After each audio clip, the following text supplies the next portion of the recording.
আজকে আমরা ঈদুল আজহার নামাজ বিশ্রামগঞ্জ কেন্দ্রীয় ঈদগাহ ময়দানে অত্র অঞ্চলে প্রায় 10-12টি মহল্লার মুসল্লিদেরকে নিয়ে একত্রিতভাবে আমরা আদায় করেছি।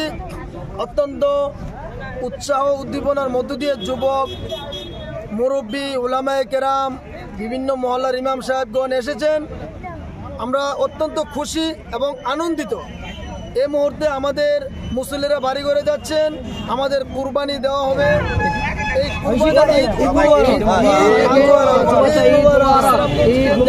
কমিটির পক্ষ থেকে রাজ্যবাসীকে, দেশবাসীকে আন্তরিক প্রীতি, শুভেচ্ছা এবং অভিনন্দন জ্ঞাপন করছি। পাশাপাশি রাজ্য ও দেশে হিন্দু, মুসলিম, পাহাড়ি, বাঙালি সকল অংশের মানুষকে আমরা বিশ্রামগঞ্জ কেন্দ্রীয় ঈদগাহ কমিটির তরফ থেকে অভিনন্দন জ্ঞাপন করছি। পাশাপাশি রাজ্য এবং দেশের প্রশাসনকে আমরা যাতে সুন্দর সুষ্ঠুভাবে ঈদ পালন করতে পারি, উৎসব পালন করতে পারি, এই ক্ষেত্রে প্রশাসনের সার্বিক সাহায্য সহযোগিতা কামনা করছি। আজকে এখানে উপস্থিত আছেন ঈদগাহ কমিটির প্রেসিডেন্ট বাহাজ মিয়া, সেক্রেটারি বিল্লাল মিয়া এবং ঈদগাহ কমিটির অন্যান্য কর্মকর্তাবৃন্দ।